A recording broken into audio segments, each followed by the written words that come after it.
Assalamualaikum warahmatullahi wabarakatuh.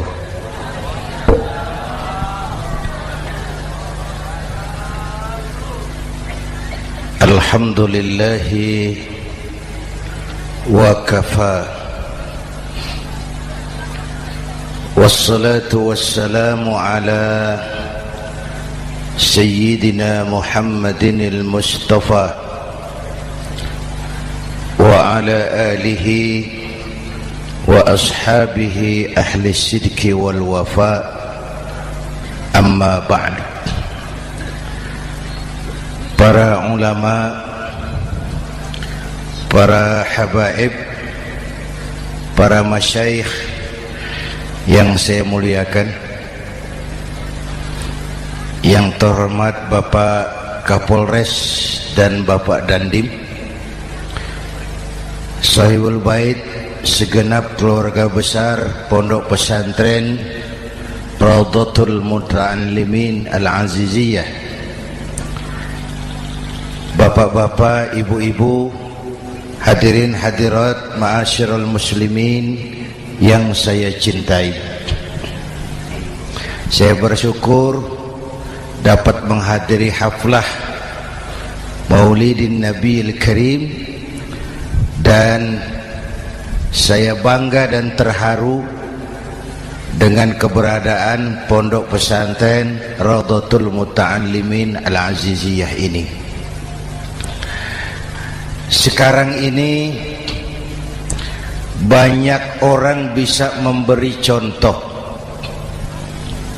tapi sedikit orang bisa menjadi contoh. Memberi contoh itu mudah, tapi menjadi contoh itu yang sulit. Oleh karena itu, pada kesempatan ini kita ingin mengambil contoh bagaimana Rasul melaksanakan perjuangan. Apa modal utamanya? Saya sampaikan 3 sajalah, mudah-mudahan selesai 10 menit. Yang pertama, modal utama perjuangan baginda Rasul adalah akhlakul karimah. Memperbaiki akhlak dengan akhlak. Oleh karena itu, surah Madu sudah selesai. Dari dan ke Madura jadi lebih mudah. Bahkan Madura akan jadi daerah industri. Tetapi yang kita ingin, Madura tetaplah Madura. Akhlak tidak boleh berubah. Zaman boleh berubah, akhlak tidak. Masa boleh berganti, tapi keyakinan tidak boleh mati. Nah, soalnya adalah kepada siapa kita harus berakhlak? Kita itu kan harus berakhlak kepada 2. Kita harus berakhlak pertama kepada Allah. Ini yang terpenting. 13 tahun Rasul berjuang di Mekah hanya memperbaiki akhlak kepada Allah, menanamkan tauhid, meluruskan akidah, membangun keyakinan. 13 tahun di Mekah itu, dengan perhitungan kalau fondasi kuat, bangunan aman. Kalau fondasi melenceng, bangunan bengkok. Kalau fondasi rapuh, bangunan runtuh. Bangunan bagaimana fondasinya? Orang hidup bagaimana imannya? Kekuasaan dan jabatan baru ada manfaatnya kalau dipegang tangan orang beriman. Kalau tidak, yang muncul Fir'aun. Harta baru terasa manfaatnya kalau dipegang tangan orang beriman. Itulah sebabnya bangsa kita ini bukan cuma perlu orang pintar, kita perlu orang benar. Bahkan di masyarakat lebih baik benar tidak terlalu pintar ketimbang pintar tapi tidak benar.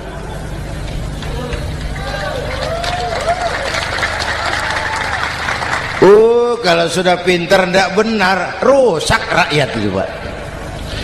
Disuruh ngurus beras malah nimbun beras.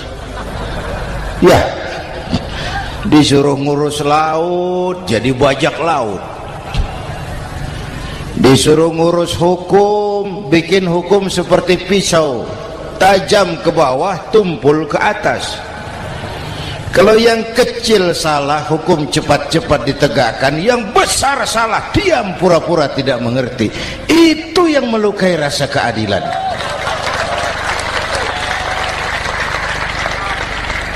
Mulai dari akhlak kepada Allah. Bagaimana cara berakhlak kepada Allah? Caranya dua. Pertama, jangan menyekutukannya dengan sesuatu pun. Yang kedua, jangan menyembah kecuali hanya kepadanya.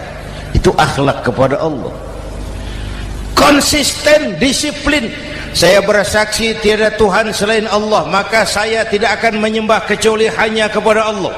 Saya tidak akan takut kecuali hanya kepada Allah.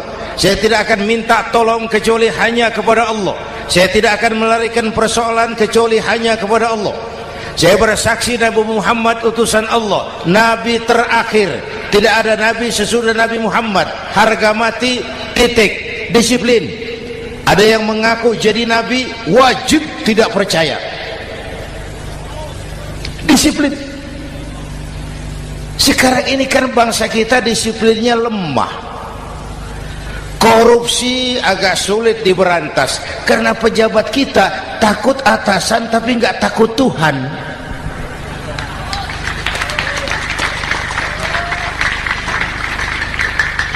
Itu sama dengan anak muda naik sepeda motor ngebut, lampu merah jalan terus, di stop sama polisi. Break. Iya Pak. Minggir. Siap. SIM ada Pak. SNK ada Pak. Tahu kau lampunya merah? Tahu Pak. Kenapa lewat terus? Saya nggak tahu, ada Bapak. Itu disiplin kita. Tenang benar jawabnya, kayak orang nggak salah itu.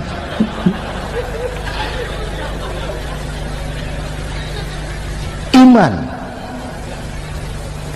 Apalagi belakangan ini saya sering bilang gini Pak, ini humor tapi agak tasawuf.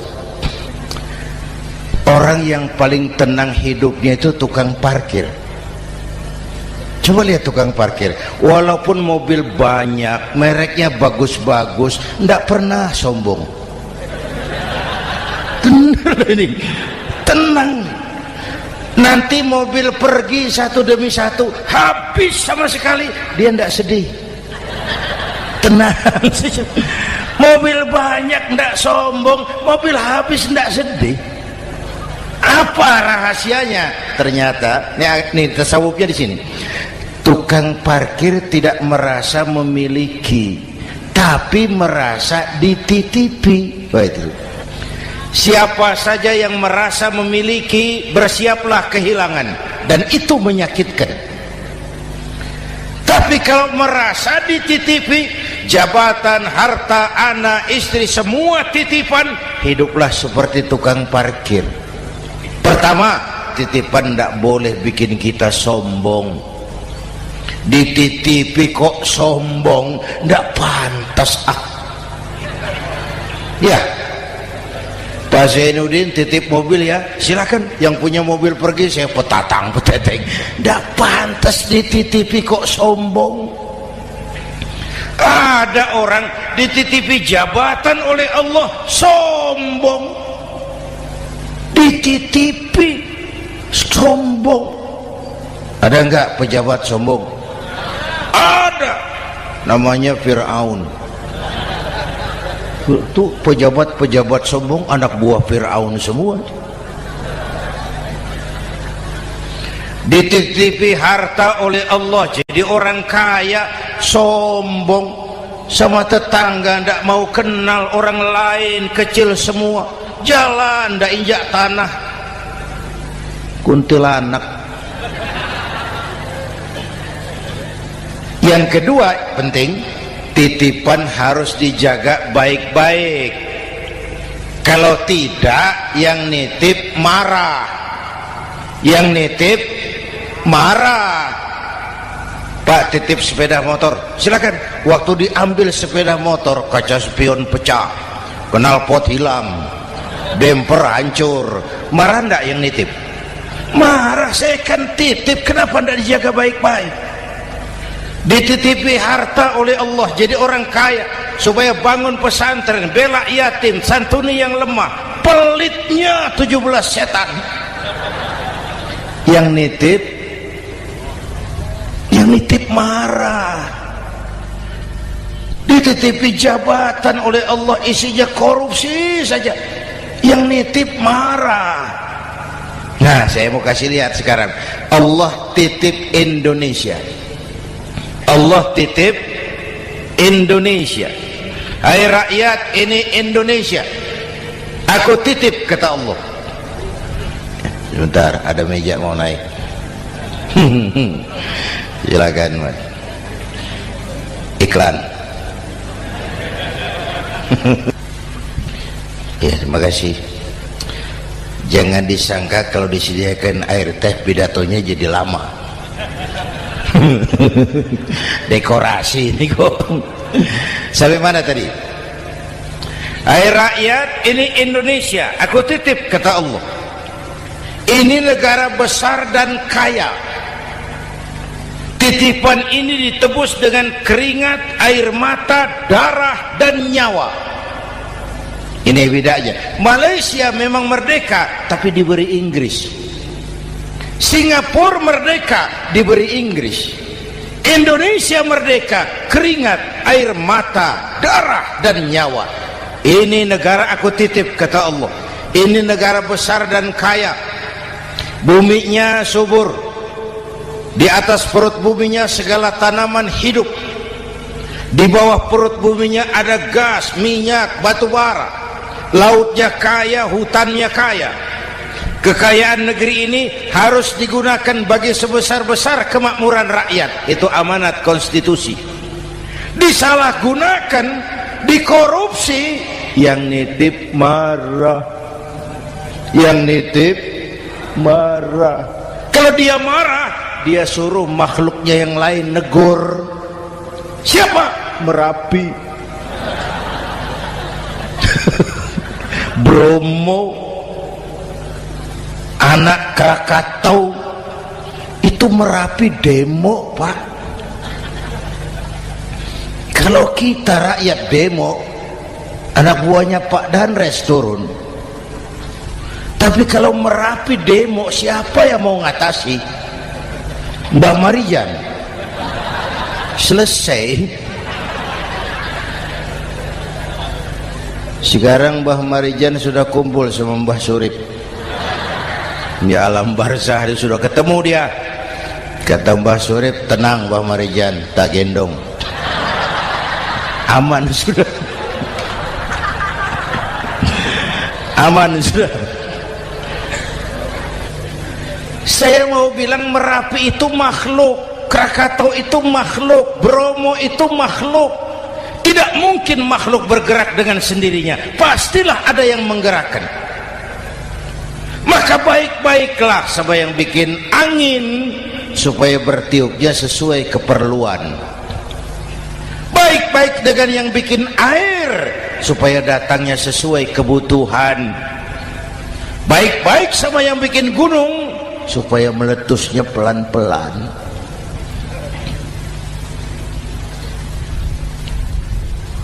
Bapak Ibu hadirin yang saya hormati, menjaga titipan.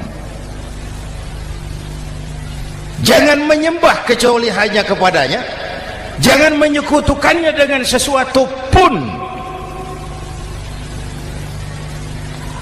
Ayo, saya ngobrol kita. Bapak Ibu hadirin yang hadir di sini ini, kita ini semua hamba Allah apa bukan? Hamba Allah. Kata siapa? Kata kita. Kalau kata kita namanya ngaku. Ngaku itu boleh dan murah. Apa diakui? Kita belum tahu. Ya, kan baru kata kita itu. Dan tidak otomatis kalau kita bilang saya ini hambamu ya Allah, lalu Allah jawab iya ya. Tidak, wong itu kan kata kita.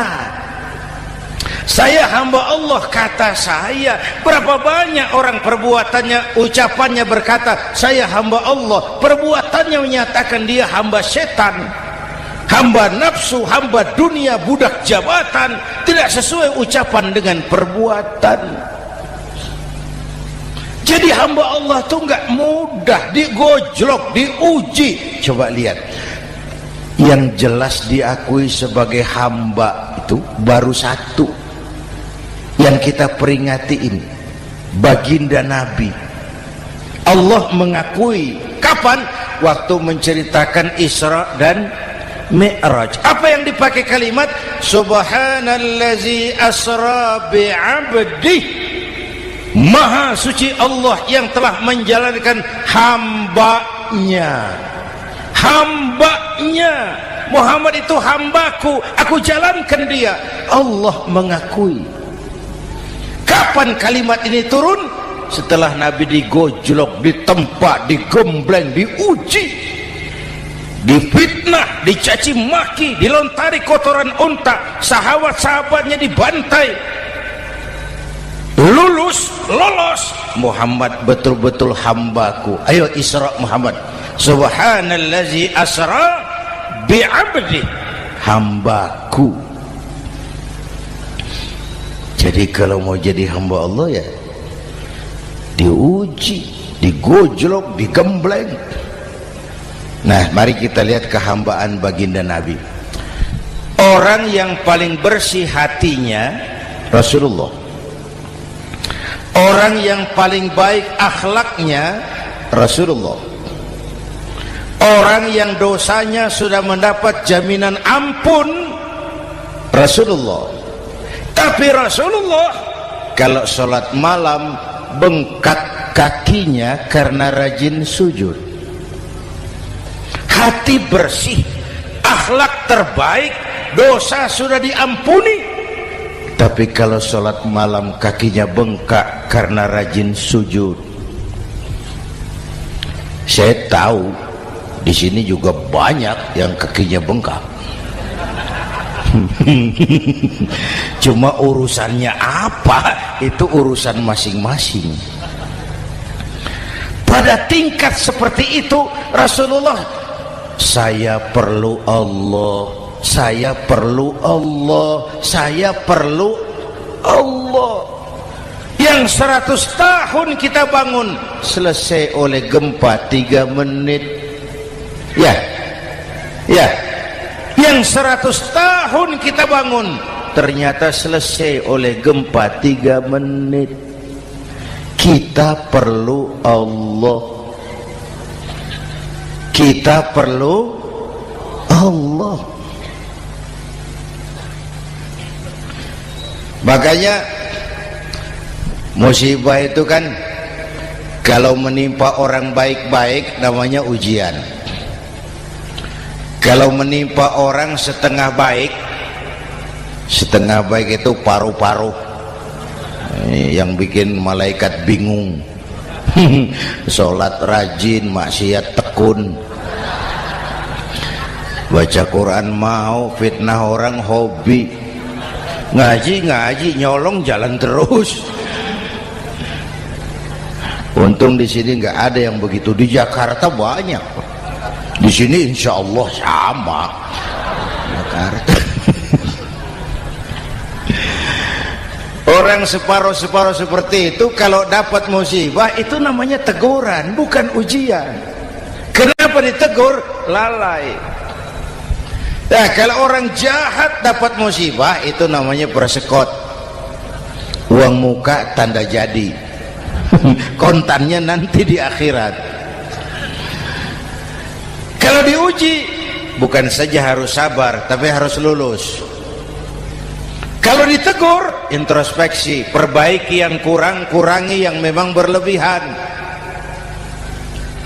Bertali-tali, bersambung-sambung musibah ini, dan musibah kalau datang tidak pernah memilih, tidak pernah memilih.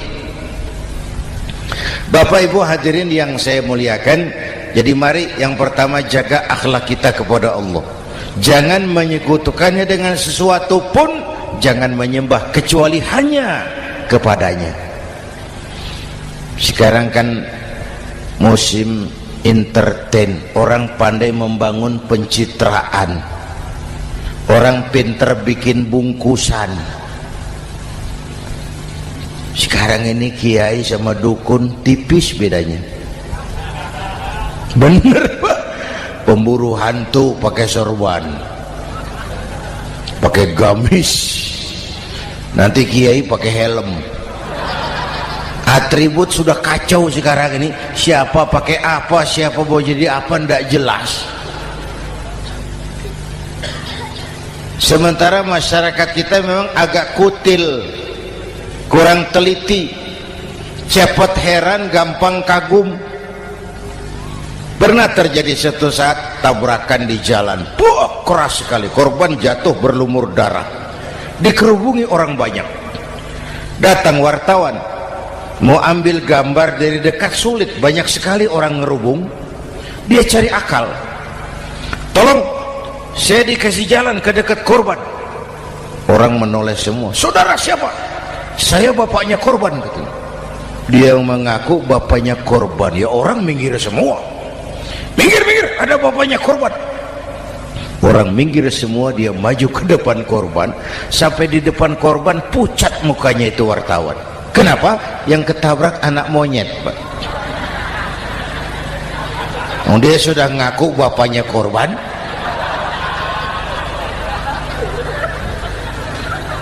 Ini cerita pendek tapi pesannya dalam. Kalau belum kenal benar jangan cepat-cepat ngakui. Ya, rakyat harus cerdas sekarang ini. Emas pasti kuning, benar itu? Apa semua yang kuning pasti emas? Udah cerdas lah itu, udah cerdas lah itu. Hati-hati, ini jangan pencitraan. Orang pandai bikin bungkusan. Oleh karena itu kita juga harus punya filter supaya tidak hanyut oleh kedangkalan-kedangkalan pencitraan itu. Satu itu akhlak kepada Allah. Yang kedua, kepada siapa kita berakhlak? Kepada sesama manusia. Kepada sesama manusia itu siapa? Pertama, sesama muslim. Malam ini saya hadir di sini, saya tidak merasa tamu. Saya hanya keluarga di tengah keluarganya. Bahwa saya lahir di Jakarta itu sih kebetulan. Saya enggak pesan. Yang kita tidak pesan jangan diributkan. Kita enggak pesan. Warna kulit seperti ini kita enggak pesan. Dari suku apa lahir kita enggak pesan. Potongan seperti ini kita enggak pesan. Islam membebaskan manusia dari ras diskriminasi. Pada waktu yang bersamaan Islam mengangkat harkat, derajat, martabat kaum wanita. Ini kasihan dari tadi nggak diajak ngomong nih. Pada waktu yang bersamaan Islam mengangkat harkat, derajat, martabat kaum wanita. Ibu-ibu mestinya lebih terima kasih sama Rasulullah. Sebelum Rasulullah datang, nasib perempuan menyedihkan, dilecehkan, harganya murah. Sebelum Rasulullah datang, murah. Sebelum Rasulullah datang, murah. Coba lihat wanita sebelum Islam, sedih, dilahirkan hanya untuk melahirkan, alat pemuas nafsu. Kalaupun berperan, peranannya cuma segitiga, dapur sumur kasur, kasur sumur dapur, putar-putar di situ saja. Nggak usah di Arab, dunia, di Jawa, raja-raja Jawa sebelum kenal Islam seenaknya ngumpuli perempuan kan, selirnya yang 30, 50. Sultan-sultan di Turki piara harem ratusan orang perempuan. Kaisar terakhir dinasti Ming Cina bangun istana 1000 kamar, istrinya 1000. Innalillahi wa inna. Itu saya cuma pikir, raja kalau istrinya 1000, kapan pakai kolor itu raja?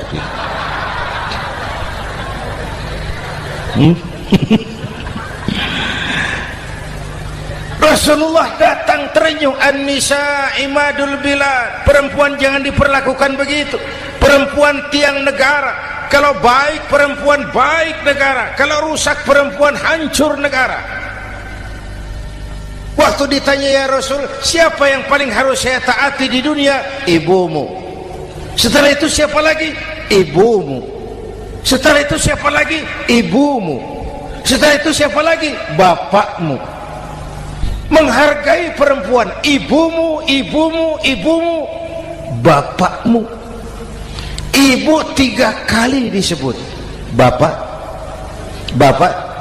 1 kali, ibu 3 kali, bapak 1 kali, ibu 3, bapak 1, 1 bapak. Gimana sih ngitungnya jadi kerok begini? Salah ngitungnya, salah.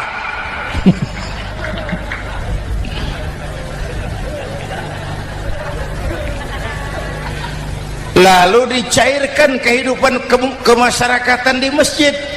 Masya Allah, masjid itu pendidikan demokrasi betul. Pertama, siapapun masuk masjid copot sandal, buka sepatu. Benar itu? Ini masyarakat yang mau kita bangun. Tidak ada warga negara kelas 1, semua sama. Lurah masuk masjid buka sepatu, rah. Camat masuk masjid buka sepatu, mat. Gubernur masuk masjid buka sepatu, Nur. Nikmatnya masyarakat masjid, nikmatnya masyarakat masjid. Coba binatang saja harganya tidak sama toh. Sapi yang mahal yang gemuk, betul? Karena harga sapi pada dagingnya, makin gemuk sapi makin mahal harganya. Tapi ada burung perkutut lebih mahal dari sapi, padahal dagingnya sedikit, betul. Kenapa harganya lebih mahal dari sapi? Harga perkutut suaranya. Di mana harga manusia yang paling gemuk? Silahkan bersaing dengan sapi. Maaf.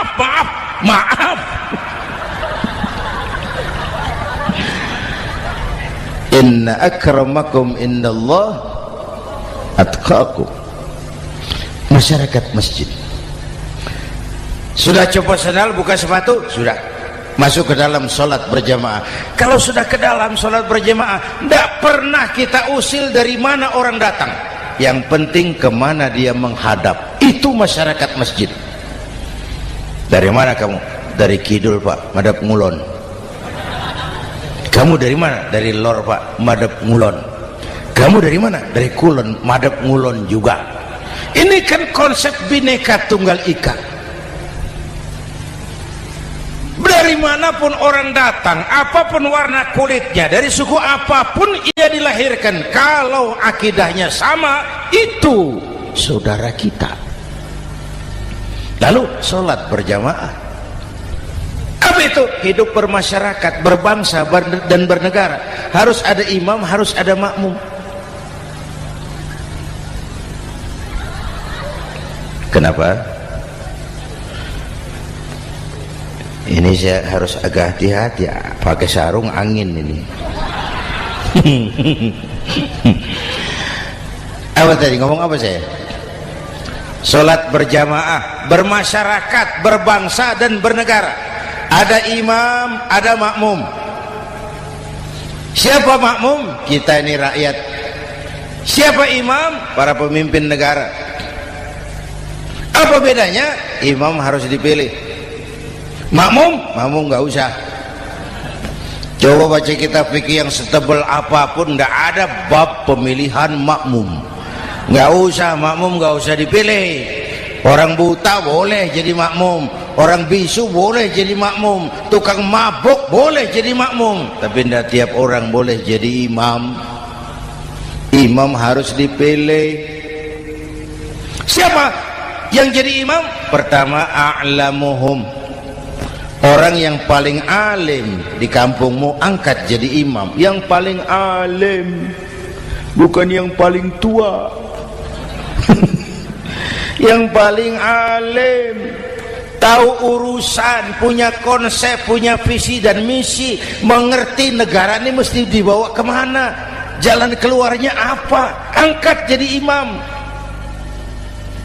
Pak, ada dua orang Pak, alimnya sama, yang mana yang dipilih? Kalau ada dua orang alimnya sama, kata Nabi, afsahuhum, yang lebih fasih lidahnya. Apa artinya fasih? Nyambung sama rakyat, tahu apa yang dimaui rakyat, nyambung. Tidak sah orang fasih bermakmum kepada imam cedal.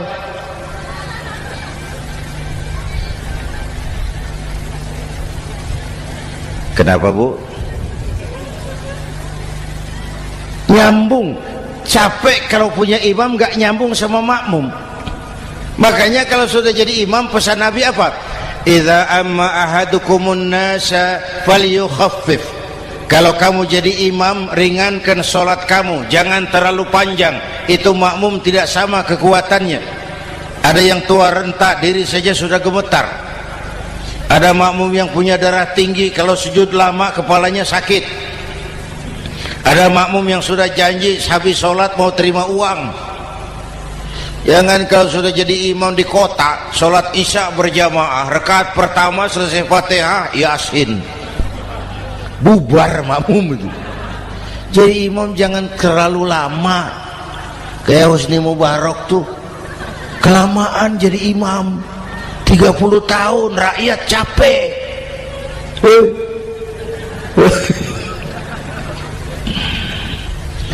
Bapak Ibu hadirin yang saya hormati, nah masyarakat Islam ini loyal, taat, setia. Kapan? Kalau imamnya benar. Imam takbir, makmum takbir, imam ruku', makmum ruku', imam i'tidal, makmum i'tidal, imam sujud, makmum sujud. Tapi masyarakat Islam tidak buta. Imam keliru, makmum wajib menegur. Ya, bagaimana negurnya? Mestinya ruku', imam sujud. Wah, keliru ini. Subhanallah, kan gitu. Itu aturan main. Tidak boleh imam keliru, makmum emosi, main pegang, mam, hoi salah, hoi, kacau sholat.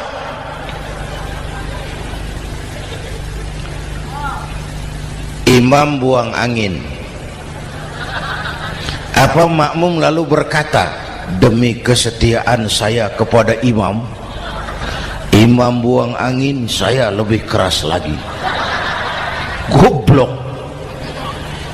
Iyyaka na'budu wa iyyaka nasta'in. Sampai situ imam buang angin, minggir. Tidak usah ribut. Yang di belakang satu orang maju ke depan, lanjutkan pekerjaan imam. Yang penting imam tahu diri, buang angin, minggir. Ini negara rusak karena imam sudah buang angin. Tenang aja, kayak orang nggak salah gitu loh.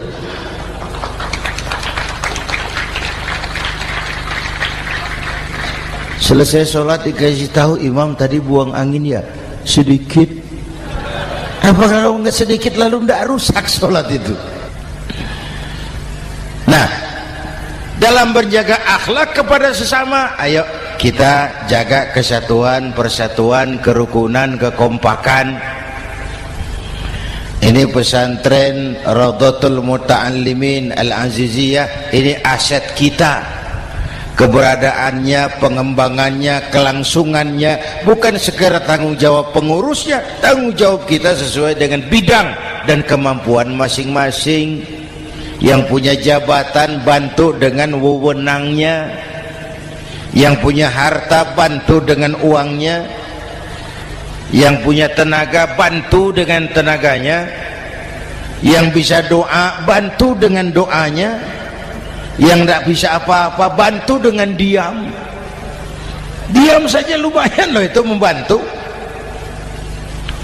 Bapak Ibu hadirin yang saya hormati, saya ingat almarhum Panglima Besar Sudirman pernah bilang, kamu itu kalau mau menang harus kuat, kalau mau kuat harus bersatu, kalau mau bersatu hidupkan semangat silaturahmi. Mau menang harus kuat, mau kuat harus bersatu, mau bersatu hidupkan silaturahmi. Bapak Ibu hadirin, rukun antar umat seagama. Beda pendapat boleh, marah jangan. Kalau di Jakarta kan sekarang lagi musim apa itu wahabi yang bid'ah, sedikit bid'ah itu. Saya sih bilang yang suka tahlil bagus, terusin. Yang nggak suka tahlil nggak apa-apa, tapi jangan mencaci maki yang suka tahlil. Orang yang mabuk masih banyak kok yang tahlil dicaci maki. Kita nih seperti orang kurang kerjaan. Waktu guru saya Hadratul Mukarram Ki Haji Dr. Idham Khalid wafat, saya ajak orang baca Fatihah. Selesai, saya lagi duduk di belakang, seorang pengusaha nemui saya, Kiai, kenapa? Saya coba ingin kepastian. Apa? Orang yang sudah mati dibacakan Fatihah itu, apa pahalanya sampai? Saya bilang gini, Mas, kamu kalau nggak percaya mati aja dulu. Saya bacain Fatihah, tunggu di sono. Kalau nggak nyampe balik lagi nggak apa-apa.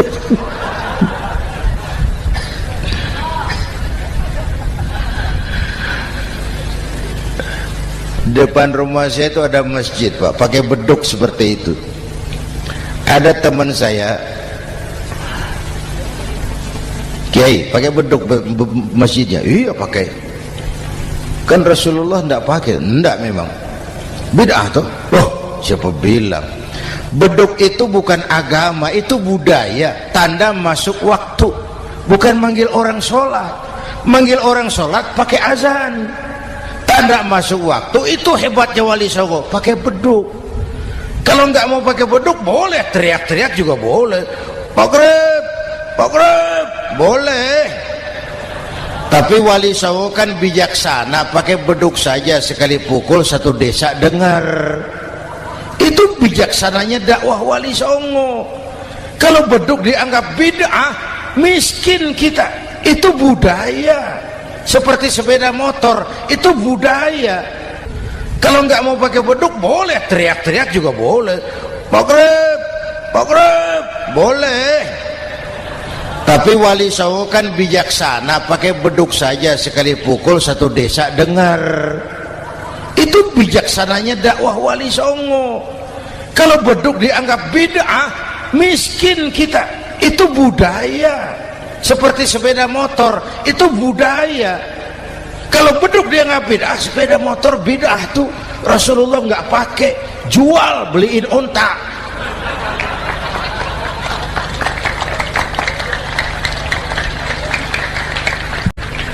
Ayo cari persamaan, jangan memperbesar perbedaan.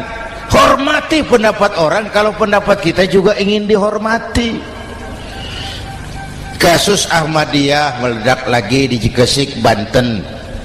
Lalu pendekar-pendekar HAM menganggap itu tirani, mengganggu kebebasan beragama. Dia lupa bahwa Ahmadiyah masalahnya bukan kebebasan beragama, tapi penodaan terhadap agama.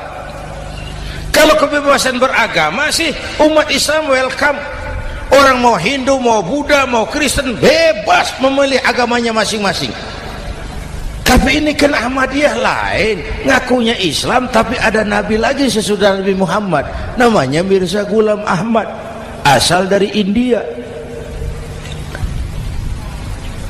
Saudara hadirin yang saya hormati, ini yang prinsip penodaan terhadap agama. Kalau nggak ngaku Islam nggak masalah. Supaya mau aman caranya cuma dua, Ahmadiyah jadi agama sendiri, karena Malaysia sudah melarang, Brunei sudah, Rabithah Alam Islami menyatakan aliran sesat, Saudi Arabia melarang pengikut Ahmadiyah pergi bikin haji, dia dianggap non muslim. Cuma memang pemerintah kita nggak tegas. Kalau dari dulu dinyatakan dilarang, nggak akan ada lagi kasus-kasus seperti itu.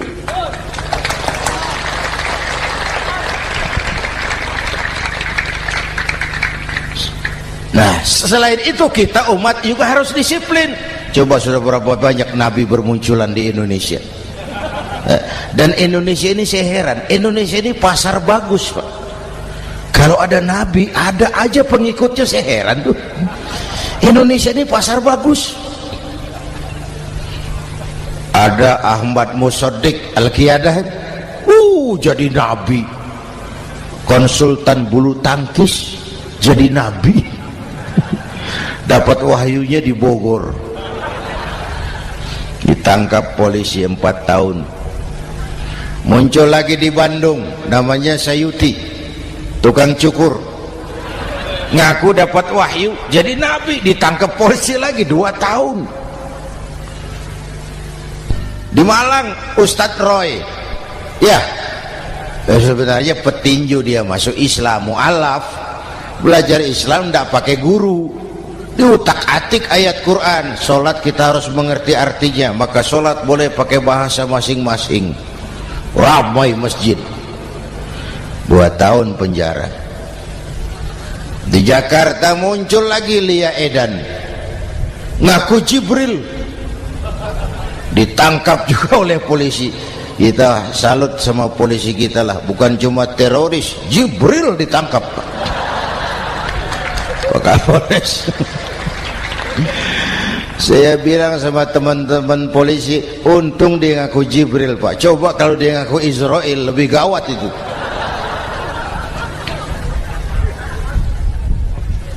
Yang parah, antara Cirebon Losari, dia perbatasan Jawa Tengah Jawa Barat, pernah muncul agama baru namanya agama Jasun, agama Jawa Sunda, agama Jasun Jawa Sunda.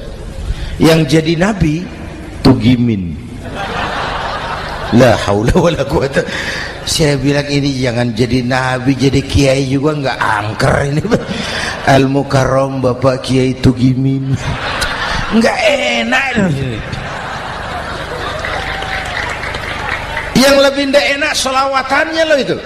Kalau kita kan tadi nikmat tuh, ya Habibi ya Muhammad, nikmat rasanya itu. Coba ganti sama yang tadi, wah enggak, ya Habibi ya Tugimin, enggak enak itu, Pak. Jadi umat Islam itu sangat menghormati orang lain agama. Soal agama orang lain, lakum dinukum, awas hati-hati kalimatnya. Kita menghormati orang lain agama. Soal agama orang lain, lakum dinukum,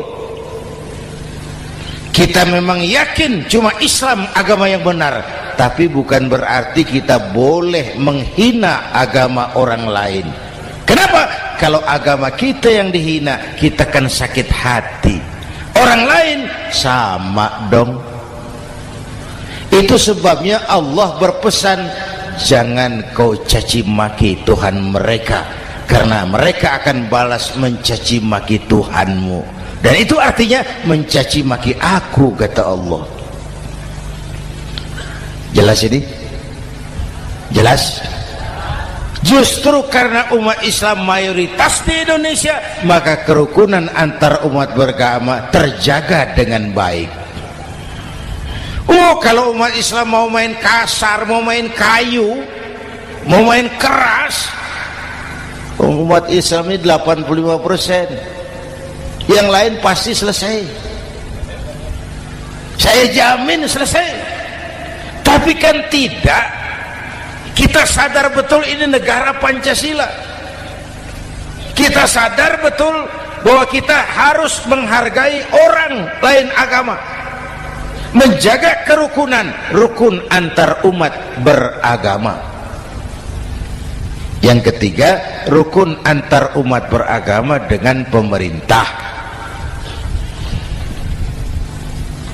Dulu kiai saya bilang, sultanun zulum khairum min fitnatin tadum.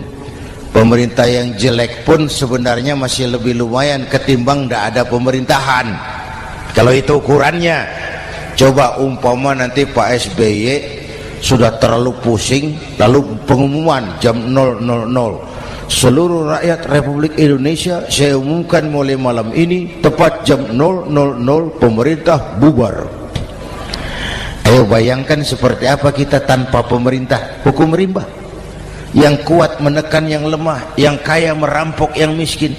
Rumah saudara dirampok, lapor ke polisi, kata Kapolres, maaf polisi baru bubar. Hak asasi diinjak-injak, lapor ke pengadilan, pengadilan bubar. Masih ada pemerintah saja yang kuat suka menekan yang lemah, apalagi kalau tidak ada pemerintah. Karena itu ulama dan umara dua pilar utama.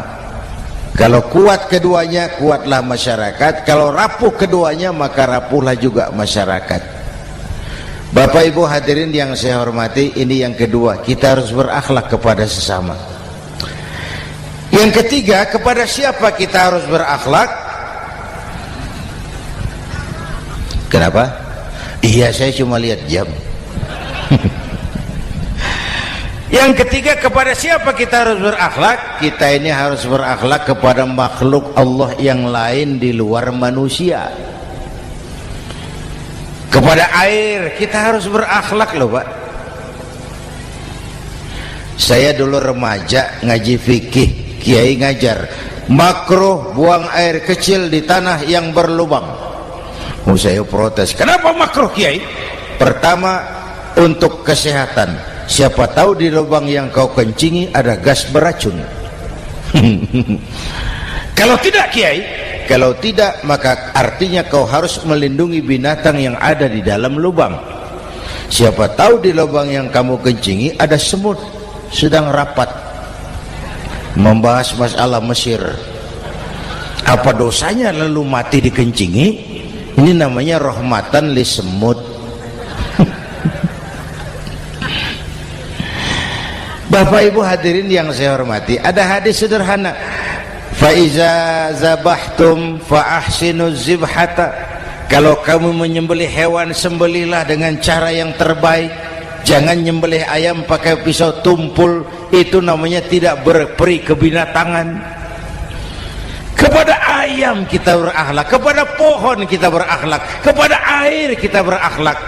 Kenapa sekarang alam tidak seramah dulu? Karena kita juga tidak ramah kepada alam. Kenapa sering terjadi banjir? Karena tempat air kita kurangi. Dia bingung mau kemana. Air nggak punya tempat. Akhirnya masuk ke rumah kita juga. Masuk dalam zoharul fasadu fil barri wal bahri bima kasabat aydin nas. Karena kita tidak berakhlak kepada lingkungan. Bapak Ibu hadirin yang saya hormati, jadi itu yang pertama, modal utama perjuangannya akhlakul karimah. Mau sukses, utamakan akhlak. Industrialisasi boleh terjadi di Madura, jalan berhotmik licin, oke, listrik masuk desa, alhamdulillah, tapi akhlak jangan berubah, akidah jangan goyah.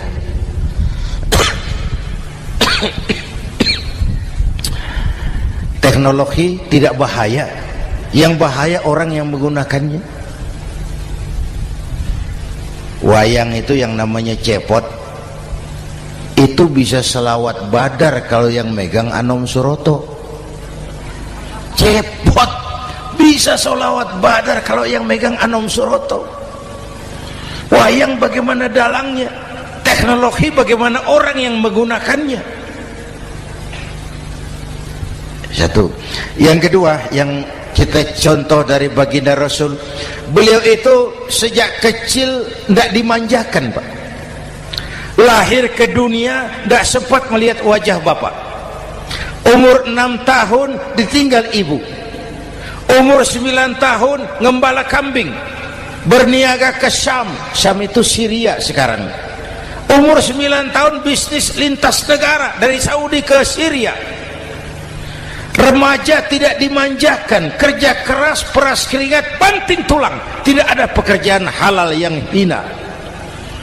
Lahir pribadi yang tegar, mental yang tahan banting, manusia yang tidak cengeng karena sejak kecil ditempa oleh kesulitan. Jadi gini, orang itu kalau biasa susah, ketemu susah, tidak kaget, Pak. Mentalnya kuat. Saya santri biasa makan kangkung, datang ke rumah teman dikasih kangkung, loh makanan saya ini, dikasih daging ayam, nambah. Orang tuh kalau biasa susah enak. Saya santri biasa tidur di masjid, disuruh nginep di hotel, pules, Pak. Tapi yang biasa tidur di hotel suruh nginep di masjid, encok. Hidup ini perjuangan. Mau sukses harus berani susah. Jangan seperti dulu nih cerita santri. Ada santri beternak lebah, ambil madunya itu. Satu hari dia mau periksa sarang lebah, naik ke pohon pakai tangga, pakai sarung biasanya santri. Dia lupa tidak pakai celana dalam. Naik pohon periksa, entah bagaimana terpegang sarang lebah itu.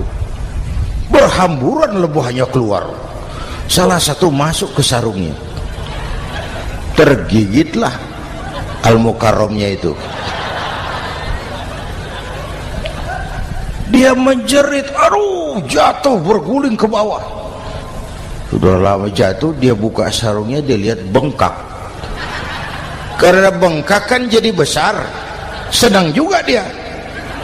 Dia berdoa, ya Allah, hilangkan sakitnya, biarlah bengkaknya. Ini kan,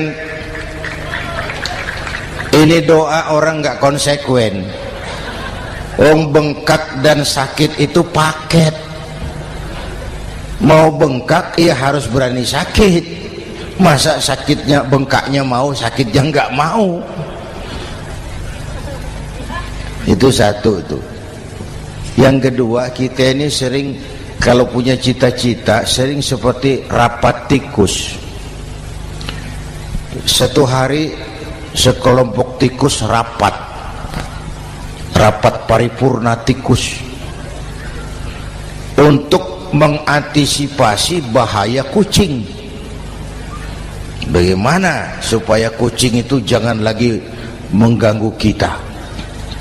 Akhirnya ada yang mengusulkan begini, bagaimana kalau di leher kucing kita gantungkan lonceng, supaya kalau dia datang dari jauh suaranya sudah kedengaran dan kita bisa lari menyelamatkan diri. Wah, cerdas dia. Setuju, setuju semua. Setuju, bagus. Nah, oke. Waktu pembicaraan dilanjutkan, tikus mana yang mau menggantungkan lonceng ke leher kucing? Rapat bubar. Setuju, akur. Iya. Waktu kerja selesai. Bapak Ibu hadirin yang saya hormati, terutama anak-anak saya, para santri, remaja, pemuda. Hidup ini persaingan. Bapakmu tamat SD, nak, kau sarjana. Bapakmu cuma jadi RT, nak, kau camat. Bapakmu tukang tambal ban, kau harus punya pabrik ban.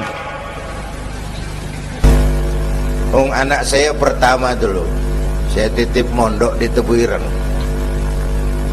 Tahun pertama pulang saya kontrol, sini kau, apa hasilmu setahun di pesantren? Dia sodorkan saya sebuah piagam penghargaan juara lomba pidato di pondoknya. Saya heran, ini anak di rumah jarang ngomong, kok bisa jadi juara pidato? Saya tanya, kamu bisa pidato, apa yang dipidatoin? Dia bilang, kan kaset ayah dihafalin gitu. Ya saya ketawa juga, waktu itu dia masih anak-anak. Baiklah, tapi apa cita-citamu? Saya kepengen seperti ayah. Wah, kau ini salah. Kalau aku ayahmu di matamu menurutmu hebat, mestinya kau 10, 100, 1000 kali lebih hebat dari orang-orang yang kau anggap hebat. Karena tantanganmu akan lebih berat dari tantangan yang aku hadapi sekarang. Kalau kau sama dengan aku, kau ditinggalkan zaman karena kau tidak mampu menjawab tantangan zamanmu. Bapak Ibu hadirin yang saya hormati, persaingan tajam, tantangan makin berat. Oleh karena itu diperlukan semangat yang dicontohkan Nabi. Kerja keras, peras keringat, banting tulang. Tidak ada pekerjaan halal yang hina. Sejak kecil ditempa oleh kesulitan. Asal jangan seperti saya tadi ngobrol sama teman-teman, sekarang ini di negara kita banyak politisi miskin negarawan. Pejabat-pejabat kadang-kadang kalau ngelihat rakyat tuh komentarnya nggak berpihak kepada rakyat. Saya ingat waktu Mentawai dihantam gempa, Nias hancur, infrastruktur hancur, rumah rakyat luluh lantak. Ketua DPR Pak Marzuki Ali bilang, bagaimana itu rakyat? Ya itu resikonya punya rumah di pinggir laut. Waduh, ini bukan komentar pemimpin, rakyat lagi susah kok dibilang kayak gitu. Saya prihatin dengan ucapan kayak gitu. Waktu cabai 100.000, di sini berapa sekarang? Sama ya. Waktu cabai mahal, ada pejabat bilang, rakyat suruh nanam cabai aja di halaman rumahnya. Ini kan gak solutif dan gak cerdas. Cabai naik, rakyat suruh nanam cabai. Nanti beras naik, rakyat suruh nanam padi. Yang saya khawatir kalau telur mahal, apa rakyat suruh betelur gitu? Ini kan gak cerdas dan gak solutif. Bapak Ibu hadirin yang saya hormati, apalagi tadi sudah saya bilang di awal, kita ini bangsa ini ditempa oleh kesulitan. Mau merdeka saja dengan keringat, air mata, darah dan nyawa. Kita tidak boleh cengeng menghadapi kesulitan ini. Tegar, tahan uji, tahan banting, dan seterusnya. Itu hal yang kedua.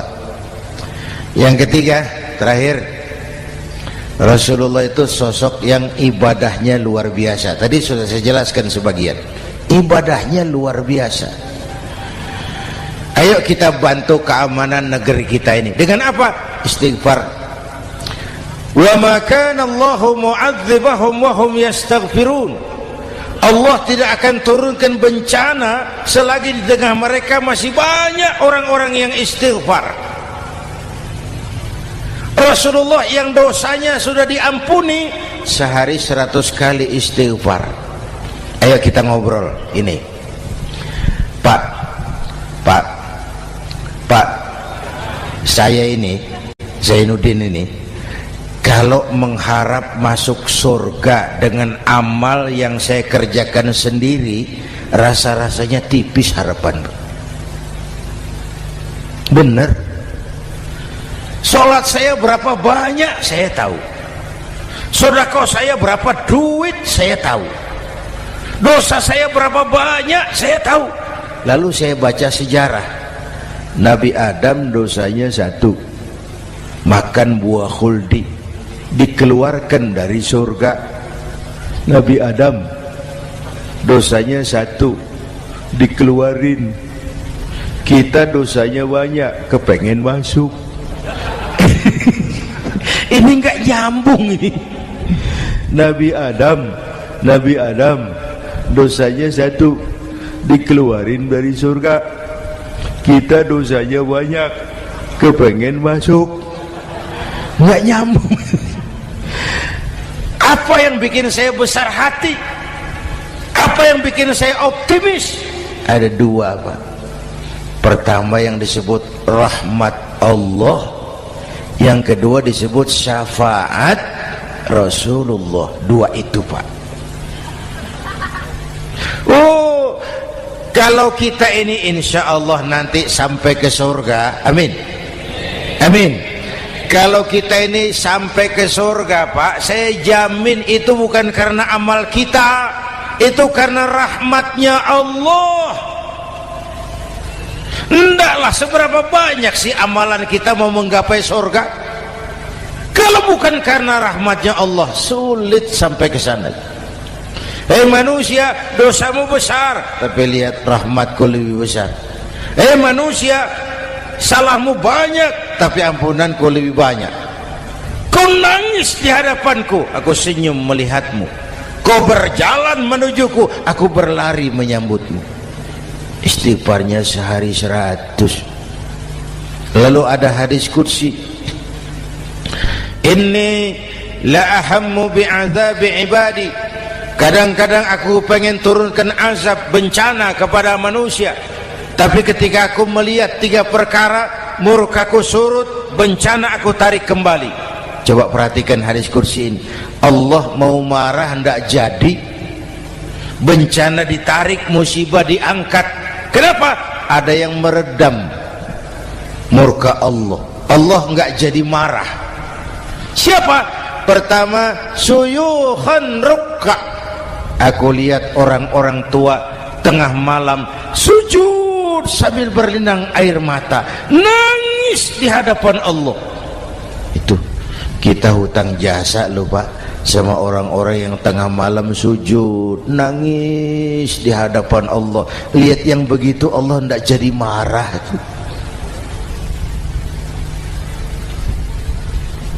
Saya tahu nih bapak-bapak ini, ibu-ibu kan suaminya sering bangun tengah malam ya, Bu. Kencing. Bikin bingung malaikat. Sudah mau ditulis tahajud, kencing doang. Kata malaikat, sialan, hampir salah tulis.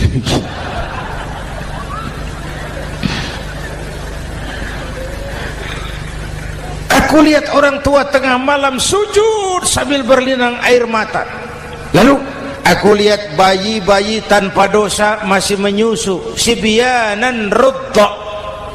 Bayi-bayi tanpa dosa masih menyusu, suci bersih, belum ternoda. Wa bahaiman rudda. Dan aku lihat binatang ternak melata mencari makan, kambing mudah cari rumput, alam terjaga keasriannya. Bagaimana bencana nggak mau nambah? Kita mengamalkan hadisnya juga terbalik. Yang diminta itu orang tua tengah malam sujud, bayi tanpa dosa nyusu. Sekarang bayi tanpa dosa dibuang ke tempat sampah gara-gara orang tua tengah malam nyusu. Terbalik namanya. Yang diminta itu orang tua tengah malam sujud, bayi tanpa dosa nyusu. Ini bayi tanpa dosa dibuang ke tempat sampah gara-gara orang tua tengah malam.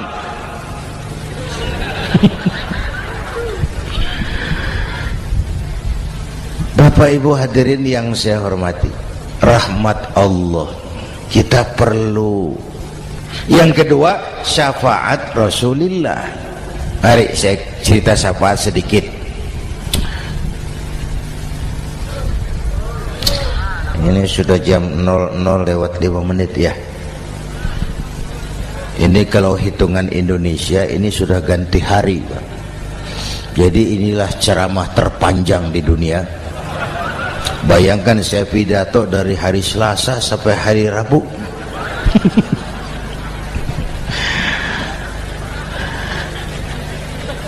Syafaat. Agak saya singkat ceritanya. Nanti itu Pak, setelah alam ini hancur sehancur-hancurnya, bumi gempa, gunung meletus, air laut tumpah ke darat, halilintar menyambar, planet-planet bertabrakan, semua yang hidup mati bareng tanpa persiapan, termasuk malaikat. Malaikat mati, yang tinggal cuma Allah sendirian. Yang lain hancur semua, tinggal Allah sendirian. Allah patroli, berseru-seru, limanil mulkul yaum, ahai, siapa penguasa hari ini? Mana Fir'aun yang ngaku Tuhan? Nongol kalau memang Tuhan. Mana Abrahat, mana Namrus, mana itu Benito Mussolini, mana itu Adolf Hitler, mana itu Hosni Mubarak? Penguasa-penguasa yang ngaku berkuasa, nol kalau memang penguasa. Gak ada yang jawab Pak, semua sudah rebah. Allah lalu berkata, la ilaha illa ana. Ternyata tidak ada Tuhan lain selain aku. Allah sombong waktu itu. Kalau Allah sombong itu pantas. Hadis qudsi mengajarkan al-kibriya'u libasi, sombong itu pakaianku, kata Allah. Cuma aku yang pantas pakai. Kamu manusia nggak pantas pakai pakaianku, kebesaran. Pakaian Allah mau dipakai, sombong itu pakaian Allah, cuma Allah yang pantas pakai. Nanti itu yang pertama dihidupkan bukan kita, malaikat dihidupkan lebih dulu. Tiupan pertama, malaikat hidup semua, diatur panitia akhirat. Yang nyambut tamu siapa, yang pimpin marawis siapa, Malik siap, sediakan neraka. Aku mau bakar itu bajingan tengik yang waktu di dunia nggak mau sujud, jauh dari ulama, tinggal di masyarakat jadi biang kerok, sama yatim kejam. Sediakan neraka. Baik Ridwan, iya, sediakan surga. Aku mau balas hamba-hambaku yang waktu di dunia rajin sujud, dekat dan cinta kepada ulama, santun kepada yatim, suka menolong orang yang memerlukan pertolongan. Baik Jibril, Mikail, iya, ke surga. Untuk apa ya Rabb? Ambil kendaraan bernama Buraq, turun ke alam, cari di mana kubur kekasihku Muhammad, bangunkan dari kuburnya, bawa ke surga. Turun Jibril dan Mikail, cari kubur Nabi. Wong alam sudah hancur-hancuran, jangan cari kuburan, cari bangkalan aja nggak ketemu. Bingung dua-dua. Jibril sebelah mana kubur Nabi? Nggak tahu Mikail.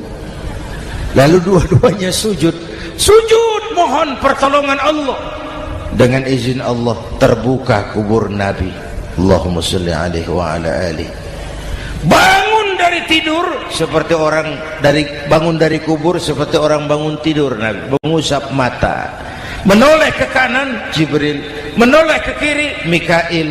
Lalu tanya, ayu yaumin hadza ya Jibril? Ini hari apa Jibril? Ini hari apa? Hadza ma wa'ada ar-Rahman. Ini hari yang dijanjikan Allah Muhammad. Ini kiamat. Kiamat Jibril? Kiamat. Jibril, kalau memang ini hari kiamat, aina ummati? Umat saya mana Jibril? Umat saya mana? Allah karim.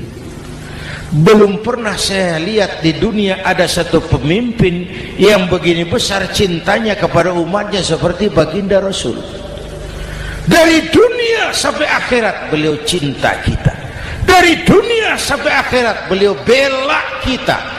Bangun dari kubur, tahu hari sudah kiamat, yang pertama ditanya, aina ummati? Umat saya mana Jibril? Kita yang ditanya.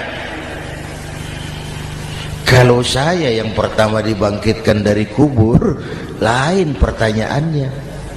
Ini hari apa Jibril? Kiamat Zainuddin. Oh, bini saya mana Jibril? Nabi enggak tanya Khadijah wala Fatimah wala Aisyah, aina ummati? Umat saya mana Jibril? Umatmu? Iya. Kau manusia pertama yang dibangunkan dari kubur. Yang lain masih dikubur. Oh. Lalu kita ke surga Muhammad. Perintah Allah, perintah Allah. Sampai di surga seperti orang tidak betah Nabi itu. Resah, gelisah, mondar-mandir, mukanya murung. Yang punya surga kan negur, Muhammad, labbaik ya Rabb. Tidak enak di surga ya? Enak. Kok kamu seperti orang nggak kerasan gitu loh, resah, gelisah? Kenapa? Saya teringat umat saya ya Allah. Umat saya bagaimana nasibnya? Iya, saya sudah enak di DPR. Salah. Saya sudah enak di surga. Gaji cukup, kursi empuk, dapat mobil dinas. Nggak.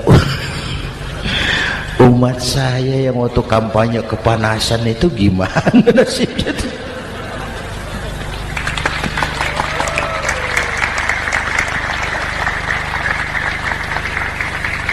Makanya dulu di Senayan, di depan kantor DPR tuh banyak tukang kaca jualan di situ.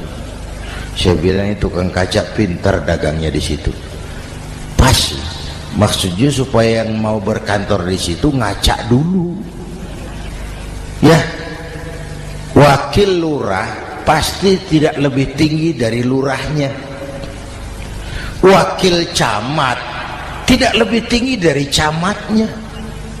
Ini kenapa wakil rakyat kok selalu lebih tinggi dari rakyatnya?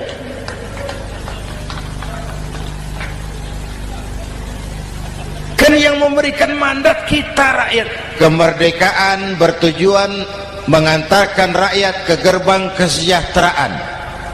Lalu rakyat mempercayai tugas itu kepada pemerintah dan wakilnya di DPR. Saya percayakan kamu mengantarkan rakyat ke gerbang kesejahteraan. Itu amanat Undang-Undang Dasar. Biasanya yang diantarkan sampainya lebih dulu biasanya. Yang diantar sampai lebih dulu, yang mengantar nyusul, namanya ngantar belakangan. Ini lebih cepat wakil rakyatnya makmur daripada rakyatnya. Yang mau ngantar makmurnya lebih dulu dari yang mau diantar. Yang diantar kelelerahan di jalanan, yang mengantar udah sampai. Jadi bagaimana Muhammad? Saya minta izin mau keluar, tengok saya punya umat. Oke, saya potong ceritanya. Saat manusia dibangkitkan dari kuburnya masing-masing, Masya Allah, Masya Allah, saya nggak sanggup bayangkan jumlah manusia yang hidup di muka bumi sekarang kan 6 miliar. Cina berdua, India 2,5 miliar. Cina 1,5 miliar, India 1 miliar rakyatnya. Berdua sudah 2,5 miliar. Itu kalau kencing bareng banjir besar. Bayangkan manusia dari awal sampai akhir berapa puluh miliar kumpul di padang mahsyar. Subhanallah. Sibuk, panik, bingung mau disidang di hadapan Allah. Sebagian kumpul di pojokan berunding, kita mau disidangi. Terus ayolah kita cari bantuan. Kemana? Adnan Buyung. Begini. Kita ini kan anak cucu Nabi Adam. Pantas dong kita minta tolong sama beliau. Yuk, setuju. Berangkat cari Nabi Adam. Ya Adam, anta abal bashar. Adam, tuan datuknya manusia, kami cucu kamu, anak turunan kamu mau disidang, tolong kami Adam, tolong. Kata Nabi Adam, Quraisy mas, rombongan Jawa aku naik mumet lagi sama Nabi Nuh saja. Nuh bilang tidak bisa, saya juga punya masalah, pernah minta obat ditenggelamkan. Ibrahim barangkali, semua Nabi hand up, angkat tangan.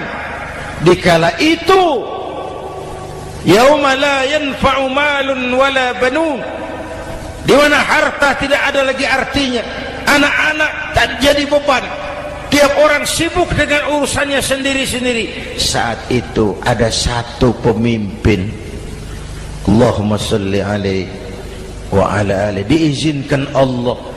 Dikala semua nabi yang lain angkat tangan hand up, beliau malah ummati ana laha, ta'ali ummati, ta'ali ummati, umatku sini, umatku sini. Beliau memanggil-manggil umatnya.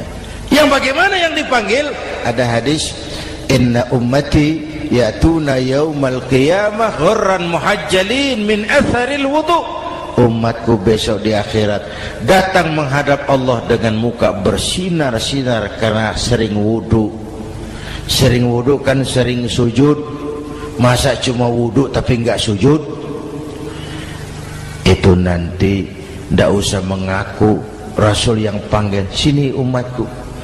Tapi kalau muka enggak pernah wudu, enggak pernah sujud, merangkak di depan Nabi, saya umatmu ya Rasul. Kata Nabi, umat saya enggak ada yang kumpul gini. Dikala itu beliau berkenan memberikan syafaat. Syafaat itu saudara-saudara, saya pakai sarung, sobek sedikit, syafaat itu nambeli itu loh. Salat saya kurang sedikit, sedekah saya campur riak sedikit, puasa saya tidak ikhlas sedikit, ditutup dengan syafaat. Saya mau dagang, perlu modal 20 juta, saya punya uang 15 juta, yang 5 juta syafaat. Jadi harus ada modal. Kalau sholat tidak pernah, sedekah tidak pernah, lalu syafaatnya dari mana? Yang dapat tambelan itu yang punya sarung bolong, punya sarung sobek, ditambal dengan syafaat. Lah kalau tidak ada sarung, apa yang mau ditambal? Ya. Nah, mudah-mudahan kita semua mendapat rahmat Allah dan mendapat syafaatnya Rasulullah Sallallahu Alaihi Wasallam. Bapak Ibu hadirin, sudah 7:30 lewat 4 jam. Saya pun kangen, tapi hari sudah larut. Insya Allah lain kesempatan kita jumpa lagi. Terima kasih kepada Al-Mukarramun, para ulama, para habaib, pengasuh pesantren Raudhatul Muta'allimin Al-Aziziyah, dan semua yang hadir. Mudah-mudahan yang saya sampaikan ada manfaatnya. Usikum wa iyaya bitaqwallah. Aqulu qawli hadza fa astaghfirullahal azim li wa lakum. Wassalamu alaikum warahmatullahi wabarakatuh.